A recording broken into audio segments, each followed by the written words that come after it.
سیاہ ستہ کی حدیث پاک تو آپ نے سنی ہوگی، 6 حدیثیں مشہور حدیث کی کتابیں ہیں، مسلم شریف، بخاری شریف، ترمذی، ابن ماجہ، داؤد اور نسائی۔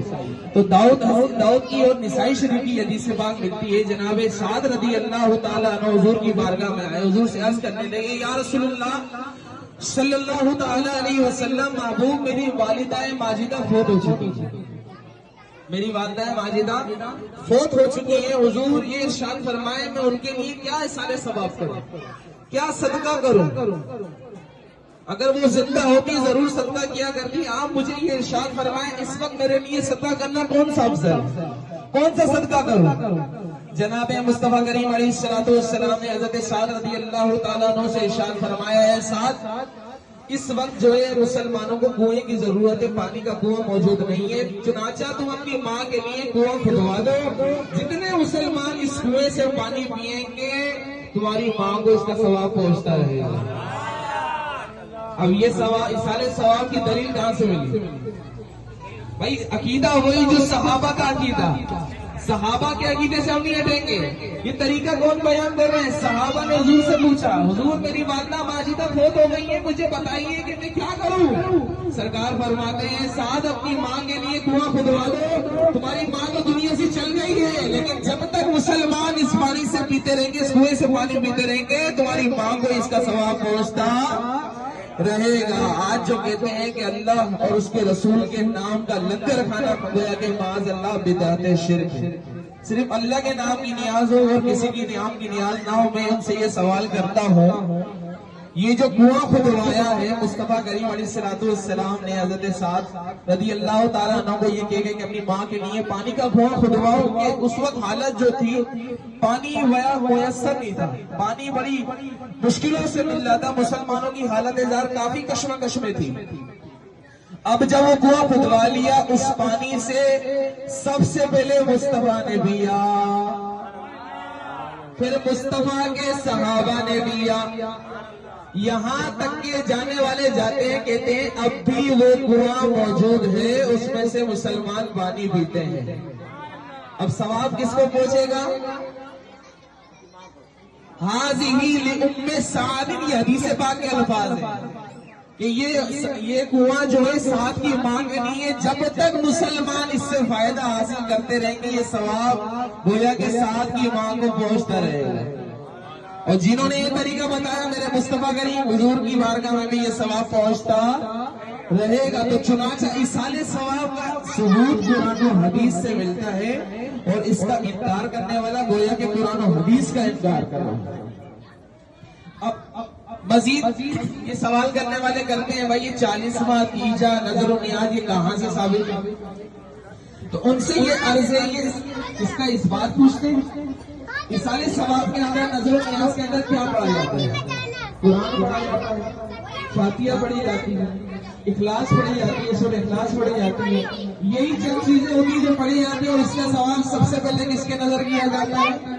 مصطفیٰ کریم علیہ السلام، پھر تمام صحابہ اولیاء، کہ اللہ تعالیٰ کو ہمارے ثواب کی حاجت نہیں، اللہ تو بے نیاز ہے، اس کے ثواب کی حاجت، اس کی بارگاہ میں یہ ضرور پیش کرنا ہے یا اللہ اس چھوٹی سی نیکی کو اپنی بارگاہ میں قبول کر۔ جب اس کی طرف سے قبول ہو گئی، اب جس چیز کو بھی ثواب پہنچے گا اللہ کی طرف سے وہ ثواب پہنچتا بھی رہے گا، اور جن جن کو پہنچا ان کے سب کے برابر بھی اس کو ملے گا جس نے ثواب شروع کیا۔ تو اس سے پتا چلا کہ اصالِ ثواب بننا یہ قرآن و حدیث سے ثابت۔ ایک مرتبہ جناب مصطفیٰ کریم علیہ السلام قبرستان سے گزرے، قبرستان سے گزر رہے تھے، کیا دیکھتے ہیں کہ 2 قبروں میں عذاب ہو رہا ہے، 2 قبروں میں عذاب ہو رہا ہے۔ اب یہ چونکہ وقت مختصر ہے، بہت ساری باتیں میں مختصر وقت میں بیان کر رہا ہوں۔ اب یہ وہ ہے کہ علم غیب کی بات شروع ہو گئی۔ اب نبی پاک علیہ السلام نے جب دیکھا کہ 2 قبروں میں عذاب ہو رہا ہے تو حضور علیہ السلام نے 2 ٹہنی جو ہے درخت کی شاخ کی 2 ٹہنی جو ہے ایک اس قبر پہ لگا دی، ایک اس قبر پہ لگائی۔ صحابہ نے پوچھا یا رسول اللہ اس کی حقیقت کیا ہے؟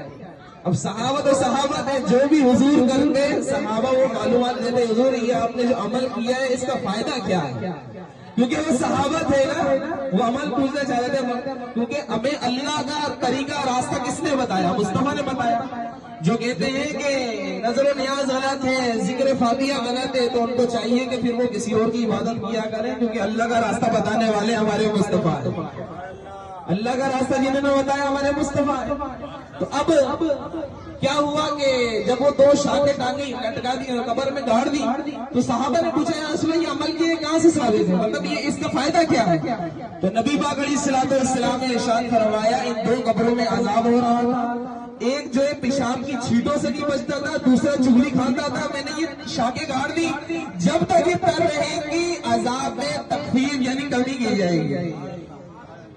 ارے کسی نے کہنے والے نے لکھا اور کوئی غیب کیا تم سے نہا ہو بھلا، اور کوئی غیب کیا تم سے نہا ہو بھلا، جب نہ خدا ہی چھپا تم پہ کرو۔ سب مل کے پڑھے نا، سب آج سرکار کے غلام بیٹھے ہیں۔ جب نہ خدا ہی چھپا اپنے گداوار کو اپنے ہی دامن میں لو، اپنے خطا کار کو اپنے ہی دامن میں لو، کوئی کرے یہ بھلا تم پہ کرو دو۔ میرے آقا علیہ الصلوۃ والسلام نے یہ شاخیں گاڑ کے بتا دیا کہ میرے مصطفیٰ کو ہر حالت کی، ہر عاشق کے ہر حال کی خبر ہے۔ کبھی لکھے، جبھی تو شاعر نے لکھا ہے سنا ہے آپ اور عاشق کے گھر تشریف لاتے ہیں، میرے گھر میں بھی ہو جائے چراغاں۔ اب جب صحابہ کا یہ عقیدہ ہے کہ سالے ثواب کرنا جائز ہے، صحابہ نے یہ عمل کیا، تو ہم کیوں عمل نہ کریں؟ بھائی غیر اللہ کے نام پہ کھانا بدعت ہے، شرک ہے، تو میں یہ کہتا ہوں ان سے کہنے والوں سے کہ قرآن کریم کے اندر صرف ایک ہی صورت ہے جو اللہ کے نام پر ہے، باقی جتنی بھی قرآن کی صورتیں ہیں سب غیر اللہ کے نام پر ہے، چنانچہ ہم سنی پڑھ لیا کریں گے، باقی نہیں پڑھنا، آپ صرف رحمان پڑھا کرو۔ اب بکرا کہتے ہیں عربی میں گائے کو، اردو میں گائے کہتے ہیں، عربی میں بکرا کہتے ہیں۔ بکرا کے بعد آل عمران، عمران کی اولاد، اس کے بعد نساء عورتیں، الانعام چوپائے کو کہتے ہیں، اسی طرح دیگر اٹھا لیجیے مختلف صورتیں جتنے بھی یہ سب غیر اللہ کے نام پر ہے، صرف ایک ہی صورت اللہ کے نام پر ہے۔ تو جو کہتے ہیں غیر اللہ کے نام پہ کھانا بدعت ہے، شرک ہے، ان سے یہ عرض ہے کہ وہ صرف سورہ رحمان پڑھا کرے، باقی سنی پڑھ لیا کرے۔ اللہ یا رسول اللہ یا تو بھائی یہ کہیں سے بھی جو ہے اس کا استدلال نہیں ملتا، یہ بلا وجہ کی باتیں ہیں، یہ قرآن و حدیث سے موجود ہیں۔ حضور علیہ الصلوۃ والسلام نے یہ قرآن جب اتر رہا تھا 23 سال عرصے میں نازل ہوا، میرے مصطفیٰ نے آخری وقت میں صحابہ کو یہ حکم دیا کہ آپ قرآن لکھو، چنانچہ عثمان غنی رضی اللہ تعالیٰ عنہ دیگر صحابہ نے پتوں پہ، درختوں پہ، جو ہے اینٹوں پہ جو ہے یہ الفاظ آیات کریمہ لکھے، پھر آخری وقت میں جو ہے میرے عثمان غنی رضی اللہ تعالیٰ نے قرآن کو جمع فرمایا۔ جبھی ہم جمعے کے خطبے میں سنتے ہیں جامع القرآن عثمان بن عفان رضی اللہ تعالیٰ، تو یہ طرح طرح کے بلا وجہ کے اعتراض ہیں، یہ اعتراض نہیں ہونے۔ اب آگے اعتراض کرنے والا ایک اعتراض کرتا ہے بھائی یا رسول اللہ کہنا کہاں سے ثابت ہے؟ اب چونکہ موضوع جو ہے نا یہ عقیدے کا ہے، اور میں یہ عقیدے والی باتیں آپ کو عرض کر رہا ہوں، اگر کسی کو اس کے بارے میں دلائل چاہیے ہو، دلائل بھی موجود ہے، دلائل بھی انشاءاللہ دکھا دیں۔ تو یا رسول اللہ کہنا کہاں سے ثابت ہے؟